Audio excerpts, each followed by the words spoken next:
नमस्कार व्यूअर्स, एक बार फिर से स्वागत है आपका आईएएस पॉइंट के इस चैनल पे। और अब हम आगे पढ़ रहे हैं आपका द सर्वोदय प्लान, सर्वोदय योजना। इससे पहले आपने द बॉम्बे प्लान, गांधीवादी योजना और जन योजना के बारे में पढ़ा। जब हमारा भारत 1947 में आज़ाद होता है तो भारत की जो आर्थिक स्थिति होती है वो सही नहीं थी, जिसके लिए उसके डेवलपमेंट के लिए बहुत सारी योजनाएं बनाई गई और इनके थ्रू भारत की डेवलपमेंट किया गया। ठीक है, तो अब हम पढ़ रहे हैं आपका 10 सर्वोदय योजना। एनसीपी की रिपोर्ट प्रकाशित होने के पश्चात जबकि सरकार पंचवर्षीय योजना को लागू करने की तैयारी कर रही थी, भारत के नियोजित विकास का एक खाका प्रसिद्ध समाजवादी नेता जयप्रकाश नारायण ने 1950 में प्रस्तुत किया, जिसे सर्वोदय योजना के नाम से जाना जाता है।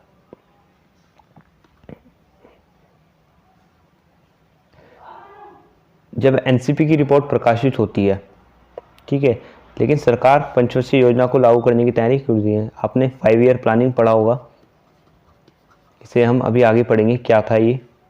और ये भी एक प्लानिंग था जो भारत के विकास के लिए बहुत ज़रूरी था। जो विभिन्न अर्थशास्त्री थे उन्होंने इनकी राय दी जाती है कि ताकि जो आपका डेवलपमेंट है वो हो सके एक आपकी कंट्री का।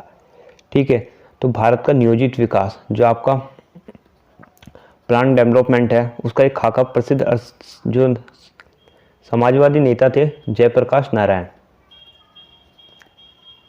तो इन्होंने ये योजना दी थी। ठीक है, 1950 में आती है यह योजना और इसे सर्वोदय योजना के नाम से जाना जाता है। क्या थी ये, आगे हम देखते हैं इसे।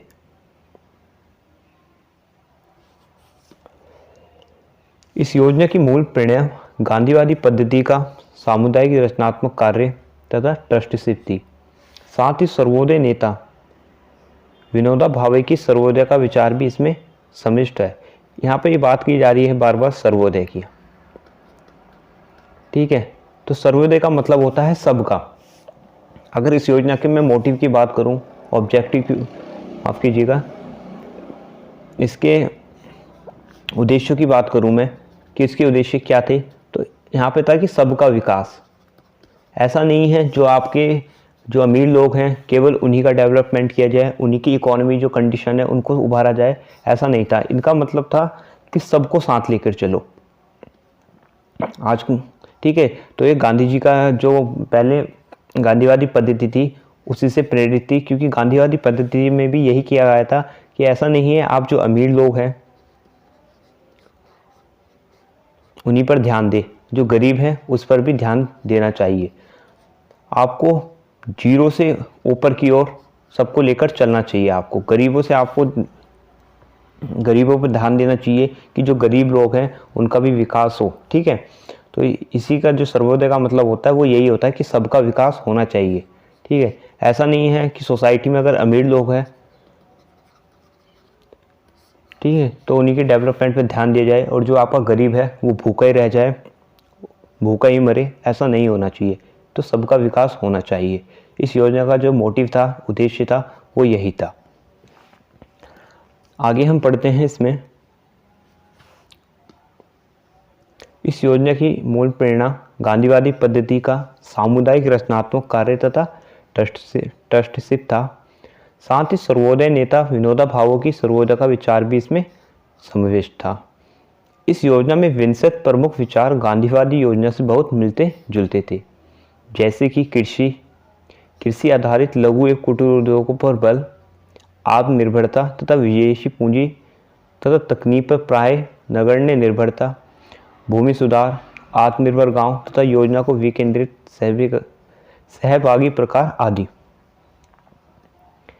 तो इस योजना के इसके उद्देश्य की बात की जाए तो इसका मतलब था कृषि आधारित लघु एवं कुटीर उद्योगों को बल, जो आपके बड़े और छोटे उद्योग हैं उन पर बल दिया जाए, जो आपके एग्रीकल्चर से रिलेटेड हैं, आत्मनिर्भर सेल्फ डिपेंडेंट होने चाहिए।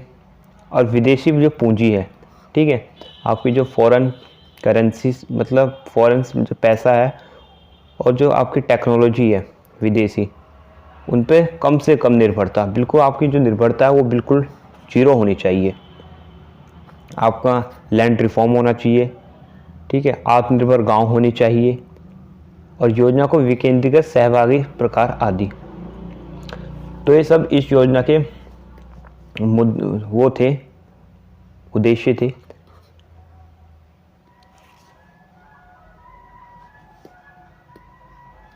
इस योजना की कुछ स्वीकार्य विचारों को भारत सरकार द्वारा शुरू की पंचवर्षीय योजना में उचित महत्व प्राप्त हुआ। जो इस योजना के विचार थे, थॉट थे, ठीक है, जो भारत द्वारा सरकार की पंचवर्षीय योजना में भी इसको इम्पोर्टेंस मिलती है।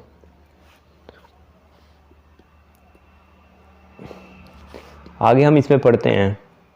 1960 के दशक की शुरुआत तक जयप्रकाश नारायण भारत नियोजन प्रक्रिया के कटु आलोचक बन गए थे।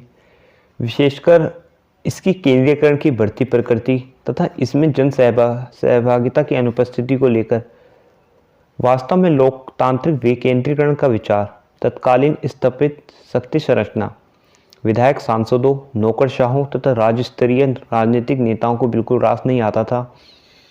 इसी कारण जयप्रकाश नारायण कमेटी 1961 भारतीय योजना पद्धति के विरुद्ध हो गई। कमेटी ने यह बात सामने रखी कि एक बार पंचायती राज को योजना निर्माण या योजना कार्यान्वयन की एजेंसी के लिए जिम्मेदार मानने के बाद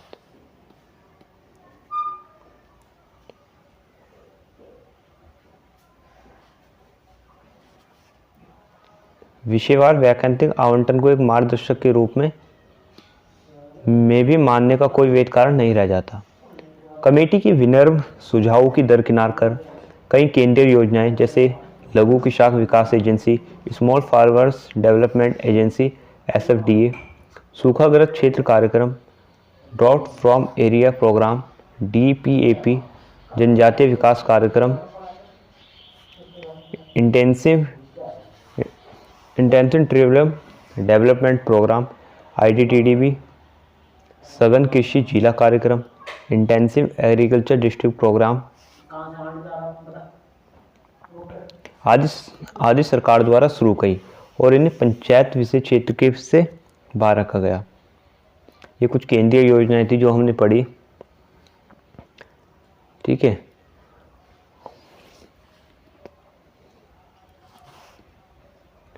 यहाँ तो 73वें 74वें संविधान संशोधनों 1992 के पश्चात संभव हुआ कि स्थानीय निकायों की भूमिका एवं नियोजित विकास में उनका महत्व स्वीकार किया गया और अंतर जयप्रकाश नारायण के विचारों को ही मानना पड़ा। जो आपके स्थानीय निकाय थे उनकी भूमिका एवं नियोजित विकास में उनका महत्व स्वीकार किया जाता है जब आपका 73 व 74 अमेंडमेंट होता है, कॉन्स्टिट्यूशन अमेंडमेंट, ठीक है। और अंत में जयप्रकाश नारायण ने, जैसा जयप्रकाश नारायण ने पहले ही कहा था कि आपको बेस से सबको एक साथ लेकर चलना पड़ेगा, तभी आपका एक इकोनॉमी में प्लान डेवलपमेंट नियोजित विकास संभव है। और अंत में इन्हें जयप्रकाश नारायण के विचारों को ही मानना पड़ा।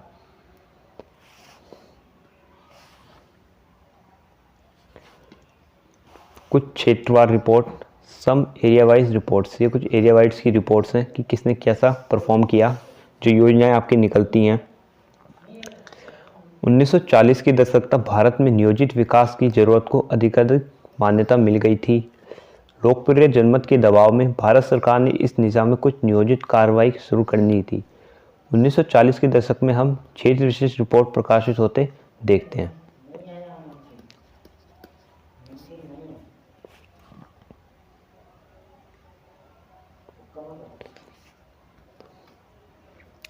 पहली रिपोर्ट थी आपकी कृषि ऋण पर गॉडगिल रिपोर्ट। यह आपका कृषि ऋण पर थी, एग्रीकल्चर लोन पर रिपोर्ट बनी थी, गॉडगिल रिपोर्ट। दूसरी रिपोर्ट आती है यहाँ पे आपकी कृषि विकास पर खैरागत रिपोर्ट। तीसरी है कृषि मूल्य पर कृष्ण भाचारी रिपोर्ट। चौथी है सहकारी समितियों पर सरिया रिपोर्ट। और पांचवी है सिंचाई पर अनेकों रिपोर्टों की श्रृंखला, सतह जल नहर आदि। इन सब रिपोर्टों को सावधानीपूर्वक एक पर्याप्त विद्वता एवं दक्षता के साथ तैयार किया गया था, लेकिन सरकार इनके निष्कर्षों को लागू करने के प्रति तनिक भी उत्साहित नहीं दिखी। लेकिन स्वतंत्र भारत में इन रिपोर्टों का बहुत लाभ उठाया गया, जबकि नियोजन की शुरुआत इन सब क्षेत्रों में समावेशित कर दी गई। इस निष्कर्ष तक पहुंचने में कोई संकोच नहीं होना चाहिए कि स्वतंत्र भारत पूर्व सेक्रेटरी ऑफ स्टेट, भारत सरकार तथा भारतीय राष्ट्रीय कांग्रेस, प्रमुख उद्योगपतियों एवं अन्य के बीच निम्नलिखित सिद्धांतों के प्रति पर्याप्त महत्वपूर्ण स्तर तक एक सहमति बन गई थी।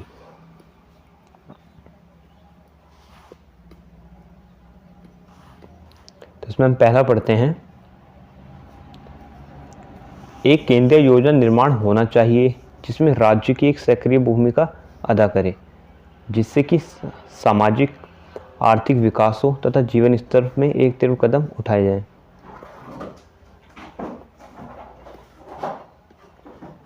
दूसरा आपका यहाँ पे नियंत्रण एवं लाइसेंसीकरण व्यवस्थित रूप से हो, जिससे कि निवेश को वांछनीय चैनलों में सुदर्शित किया जा सके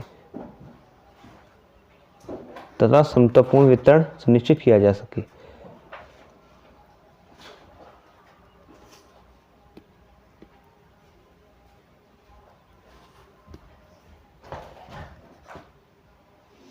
थर्ड है यहाँ पे, जबकि अर्थव्यवस्था के सभी क्षेत्रों में संतुलित विकास होना चाहिए, मूलभूत उद्योगों की स्थापना होनी चाहिए, विशेष रूप से जरूरी है, महत्वपूर्ण है। इसमें राज्य के स्वामित्व वाले राज्य एवं नियंत्रित उद्यमों की एक विशेष भूमिका है। हालांकि सार्वजनिक एवं निजी क्षेत्रों को अलग अलग क्षेत्रों को आवंटित करने के मुद्दे पर दृष्टिकोणों में अंतर था। जो आपका प्राइवेट एवं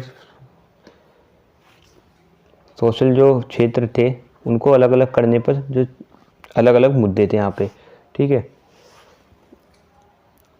यह कम रोचक विषय नहीं है कि उपरोक्त सभी समझौते और सहमतियों तक स्वतंत्रता पूर्व के 2 दशकों के दौरान एक उद्विकासात्मक प्रक्रिया के अंतर्गत ही पहुंचा जा सका,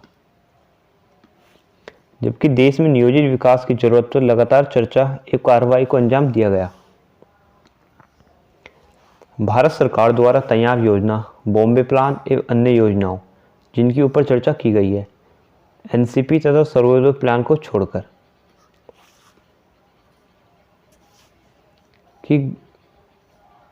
की गंभीर सीमाएं भी थी। जब उन्हें तैयार किया गया था तब यह मालूम हो चुका था कि सत्ता के हस्तांतरण में अब विलंब नहीं है। जब आपके सारे प्लान्स बनते हैं, जो आपका सर्वोदय प्लान है, इसे छोड़कर तो बॉम्बे प्लान, आपने गांधीवादी योजना पढ़ी, जन योजना पढ़ी, तो ये जितने भी प्लान्स थे, ठीक है, इनकी कुछ गंभीर सीमाएं भी थी, ठीक है। जब इन्हें तैयार किया जाता है तो इनसे पता चलता है जो आपका सत्ता के हस्तांतरण में अब विलंब नहीं है, ठीक है। तो इसमें जो आपका पॉलिटी है उसका रोल होना चाहिए था, ठीक है। तो बाद में इनका भी हस्तांतरण हो जाता है इसमें।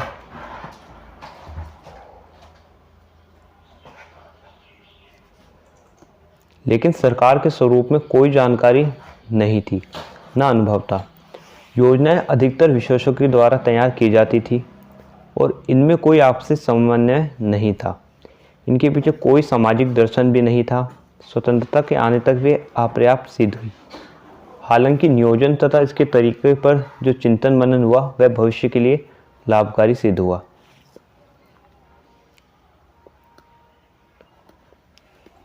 अब हम यहाँ पर पढ़ रहे हैं मेजर ऑब्जेक्टिव ऑफ प्लानिंग। योजना के क्या प्रमुख उद्देश्य रहे जो आपकी योजनाएं बनती हैं।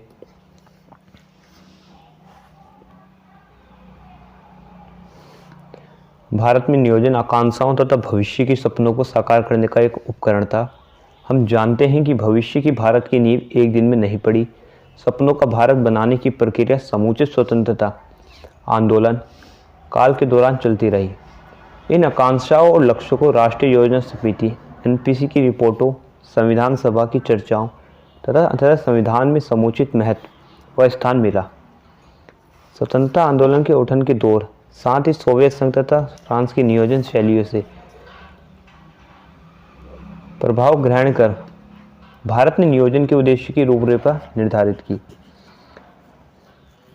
तो इसमें कहा जाता है कि जब इंडिया आपका 1947 में आज़ाद होता है तो बहुत सी योजनाएं बनती है, क्योंकि इस वक्त भारत की जो इकॉनमी कंडीशन थी वो काफ़ी ख़राब होती है। तो वहाँ पे प्लान्स बनाए जाते हैं इंडिया की इकॉनमी को डेवलप करने के लिए, ये कैसे डेवलप हो सकती है, जो आपके रिफॉर्म होते हैं वो कैसे बेहतर हो सकते हैं। तो जो आप भारत आप आज देखते हैं वो एक दिन में नहीं हुआ। जो आपका कॉन्स्टिट्यूशन बनता है 1957 में, उसने भी कई योजनाएं और कई लॉस बनते हैं इकॉनमी में डेवलपमेंट के लिए, ठीक है। एनपीसी ने भारत में नियोजन के उद्देश्यों की रूपरेखा निर्धारित की। भारत की नियोजन प्रक्रिया में राष्ट्रीय आंदोलन की आकांक्षाओं तथा भावी पीढ़ियों की जरूरत एवं अपेक्षाओं को शामिल किया गया। हालांकि ऐसा करना यह भारत में नियोजन के उद्देश्य पर एक अत्यंत सामान्य टिप्पणी माना जाएगा।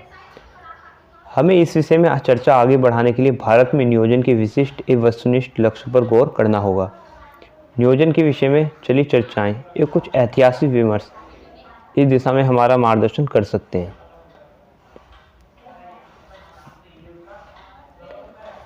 पहला पॉइंट है यहाँ पे आपका, सारी परिस्थितियों एवं दशकों में निर्मित सामाजिक दर्शन के आलोक में समीक्षा करते हुए संविधान सभा इस निष्कर्ष पर पहुंची कि इस बढ़ती आकांक्षाओं की क्रांति को रचनात्मक दिशा में मोड़ने के लिए भारत को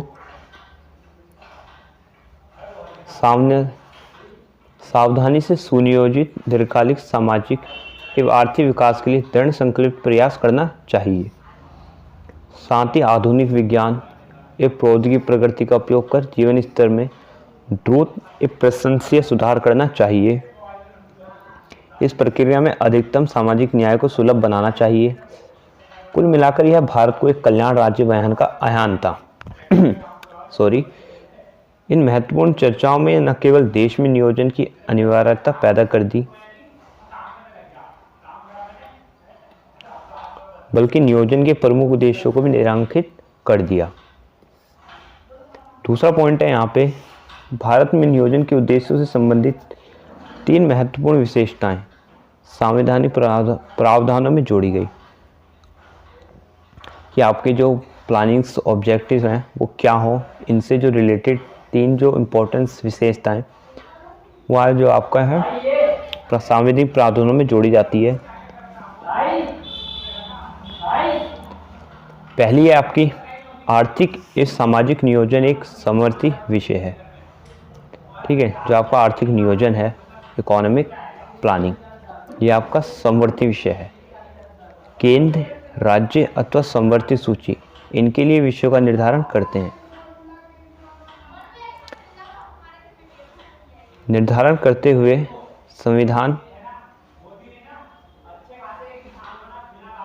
संविधान केंद्र को यह शक्ति प्रदान करता है कि वह महत्वपूर्ण क्षेत्र की गतिविधियों में समन्वित विकास सुनिश्चित करे तथा राज्य उनके लिए निर्धारित विषयों में पहल तथा प्राधिकरण संरक्षित करने के उपाय करे।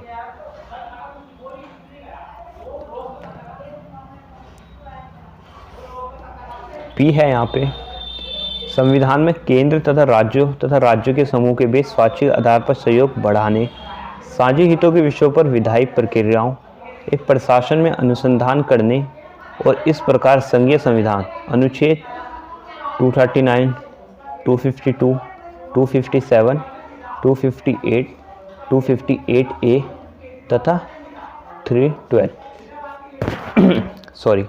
अंतर्निहित कठोरता की उपेक्षा के लिए प्रावधान मौजूद हैं।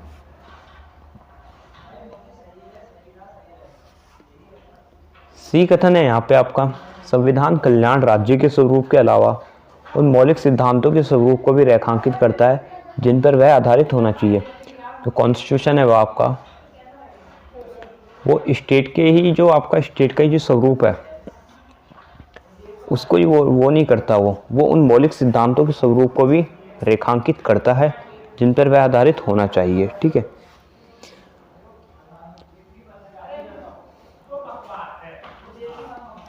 ये नियोजन तथा उसके उद्देश्यों की प्रमुख आधारशिलाएं हैं जो संविधान में सन्निहित हैं और यहाँ आने वाले दशकों में केंद्र राज्यों के बीच रस्साकसी का कारण बनेगा और सरकार को मानवीय चेहरा के साथ सुधार का जुमला अपनाने को बाध्य करेगा। हम देखते हैं कि किस प्रकार 1990 के दशकों में आर्थिक सुधारों के युग में नियोजन ने उल्टी दिशा पकड़ी। जो आपके 1998 में इकोनॉमिक रिफॉर्म होते हैं,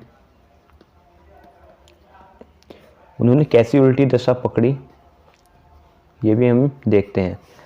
इसे हम आगे पढ़ेंगे कि 1990 आपका 1990 में क्या इकोनॉमिक रिफॉर्म होते हैं। तीसरा है यहाँ पे आपका, भारत ने संविधान की सामाजिक आर्थिक उद्देश्यों के संवैधानिक प्रावधानों का संदर्भ लेते हुए मार्च 1950 में योजना आयोग के गठन की घोषणा इस संकल्प के द्वारा व्यक्त की। मौलिक अधिकार तथा नीति निर्देशक सिद्धांत प्रत्येक नागरिक के लिए आय के अलावा आजीविका का पर्याप्त साधन, रोजगार के लिए अवसर तथा न्याय एवं समता पर आधारित एक सामाजिक आर्थिक व्यवस्था सुनिश्चित करते हैं। 1950 में आपका प्लानिंग कमीशन बनता है, मार्च 1950। ये आप याद रखिएगा।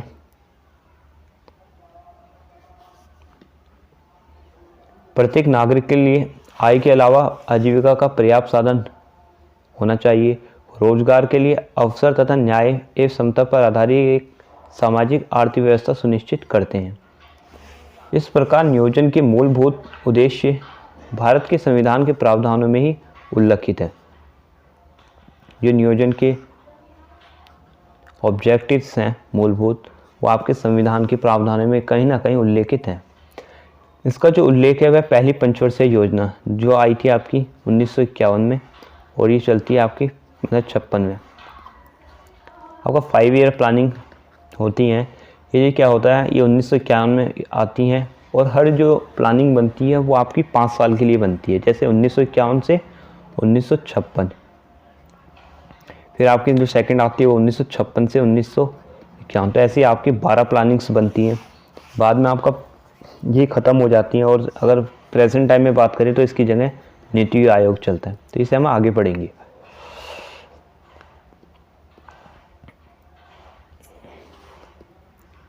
वर्तमान परिस्थितियों में आर्थिक और सामाजिक परिवर्तन की जरूरत निर्धनता तथा आय, धन तथा अवसर में समानता की यथार्थ परिस्थितियों से बनती है। स्पष्ट है कि निर्धनता के केवल धन के पुनर्वितरण से समाप्त नहीं किया जा सकता,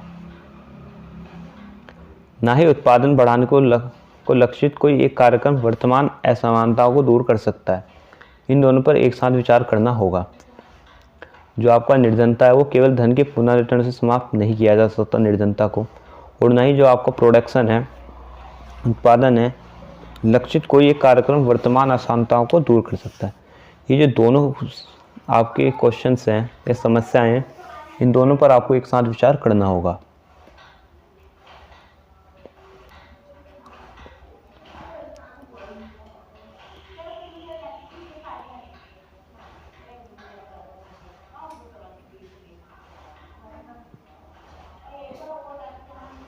यहाँ पे 4th आता है आपका,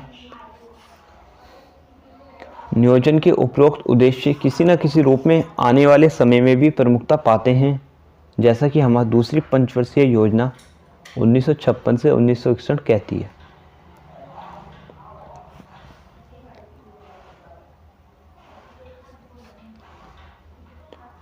इस योजना को प्रथम योजना अवधि में शुरू की गई प्रक्रिया को आगे बढ़ाना है। जो आपका दूसरी जो पंचवर्षीय योजना थी वो आती है आपकी 1956 से 1961। इसका जो मेन उद्देश्य रहता है, ऑब्जेक्टिव रहता है, वो ये रहता है जो आपकी पहली पंचवर्षीय योजना थी 1951 से 1956, उसकी प्रक्रिया को आगे बढ़ाना था। इसके द्वारा उत्पादन, विनिवेश तथा रोजगार में व्यापक वृद्धि प्रदान करनी है। आपको जो प्रोडक्शन है उसको इंक्रीज करना है, विनिवेश तथा रोजगार में वृद्धि करनी है आपको। साथ ही साथ अर्थव्यवस्था का उसके आर्थिक ही नहीं सामाजिक लक्ष्यों की प्राप्ति की दृष्टि से भी गतिशीलता प्रदान करने के लिए जरूरी संस्थागत परिवर्तनों की गति को तेज करना होगा। ठीक है, जो आपकी इकॉनमी है उसके आर्थिक ही नहीं, ठीक है, आपका इकॉनमी ही नहीं सामाजिक लक्ष्यों की प्राप्ति की दृष्टि से भी गतिशीलता प्रदान करने के लिए जरूरी संस्थागत परिवर्तनों की गति को आपको तेज करना होगा। ठीक है, यहाँ पे छठी पंचवर्षीय योजना के बारे में बताया गया। तो आगे भी आपकी काफ़ी सारी योजनाएं हैं और काफ़ी सारे ऑब्जेक्टिव्स हैं, वो जो प्लानिंग्स के थ्रू आते हैं, जो आपका प्लानिंग्स बनती हैं उनके क्या ऑब्जेक्टिव्स हैं। तो आज के लिए इतना ही, बाकी हम नेक्स्ट वीडियो में पढ़ेंगे। Thank you.